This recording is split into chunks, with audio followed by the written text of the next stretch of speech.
Vem aí a última super quarta do ano. Saiba o que esperar dos juros no Brasil e também nos Estados Unidos, agora no Safra Insights. Bom, gente, tradicionalmente em semana de super quarta, Matheus Rosignoli da Macroeconomia do Banco Safra está aqui com a gente. Tudo bem, Matheus? Bem-vindo de novo. Tudo e você, pai. É um prazer estar aqui. Tudo jóia. Prazer é nosso em recebê-lo. Bom, vamos falar dessa super quarta, a última super quarta do ano. Vamos começar com os Estados Unidos. Fed, decisão por lá. Já vou dar o spoiler de queda aqui, o corte. Vamos lá, vou deixar você falar, por favor. A perspectiva é de corte, mas está bem dividido. Não é tão simples assim. A gente tem acompanhado os membros do Fed lá, diferentemente de aqui. Tem mais membros que decidem a política monetária e eles falam com frequência para a imprensa, em vários canais. E tem uma divisão clara desses membros, alguns advogando por manutenção de juros e outros por corte. Aí, fazendo esse balanço, parece que vem um corte de juros, mas deve ter algum dissenso, alguns votos de manutenção de taxa de juros. Essa divisão está igual ou a maioria, por uma pequena diferença, fala de corte? Nem todos se pronunciaram desde a última reunião, então não dá para mapear todos. Tem gente que não quer pôr o pé na bola. Tem um que não se pronunciou ainda, que é o presidente do Fed. Então, ele pode jogar para um lado ou para o outro, porque ele acaba levando alguns membros junto com ele, tem uma opinião mais forte, ele é o presidente. Então, o voto dele, no fim, vale a mesma coisa, mas pode ser que alguém resolva segui-lo na avaliação. Mas, pela contagem, as coisas estão bem próximas de voto. Então, a gente contou algo como 6-5, algo aí dos que a gente conseguiu mapear. Vamos falar de Brasil então, Selic 15% ao ano, o que a gente tem pela frente aí?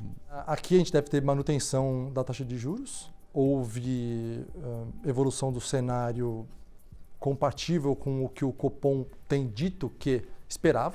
Tem um cenário de atividade econômica que tem tido alguns sinais mistos, por exemplo, a gente teve o PIB, que teve um crescimento de 0,1, isso é abaixo do consenso de mercado, talvez em linha em alguma abertura, tem um consumo que cresce menos, então ok, tem coisas que vieram para baixo.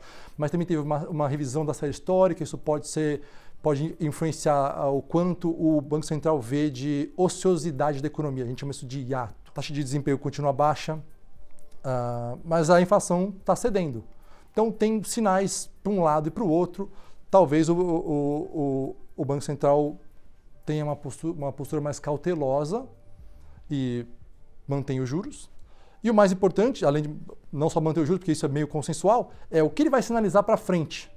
Ele vai alterar o texto para dar um sinal de corte em janeiro ou ele vai manter como está e falar, não estou vendo corte em janeiro ainda. A gente acha que tem corte em janeiro sim, então ele tem que trazer alguma alteração, tirar algum risco de alta, se precisar, tem uma parte que ele fala assim, se precisar retomar o ciclo de alta, eu retomo, se precisar subir, eu subo de novo. Isso talvez não caiba mais se ele quiser começar a cortar na próxima reunião. Então esses detalhes do texto fazem diferença para prever o que ele vai fazer na próxima reunião. Outro ponto importante também é o quanto ele vai prever para a inflação lá no horizonte relevante. Dessa vez é o segundo TRI de 2027. Se ele trouxer algo mais perto da meta é 3. Se ele trouxer algo mais perto de 3,20, talvez seja um sinal que ele vai cortar na próxima.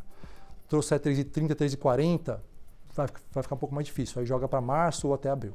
2026 está quase lá, já dá para ver a porta ali de 2026. Quando você olha para essa porta e vê a política monetária, vou falar só de Brasil, tá? Já pegando esse gancho da gente tá falando de Selic.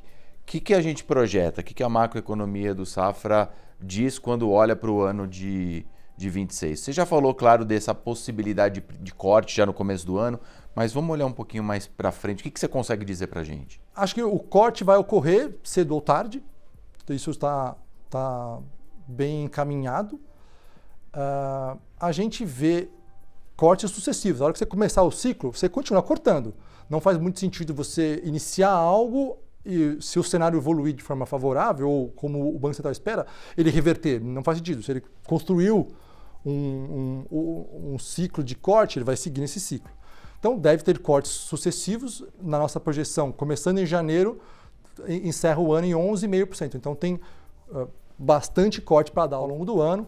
Vai ser um ano bastante mexido, mas dada a gente estar com uma taxa de juros bem elevada, que a gente os economistas gostam de comparar a taxa de juros com o que a gente chama de neutro, que é algo que nem estimula e nem retrai a atividade, tem muito espaço para cortar. Então, 11,5 é a nossa perspectiva, acho que dá para chegar nisso com alguma segurança. Perfeito. Obrigado, volto sempre, Matheus. Foi um prazer. Até a próxima, pessoal. Tchau, tchau.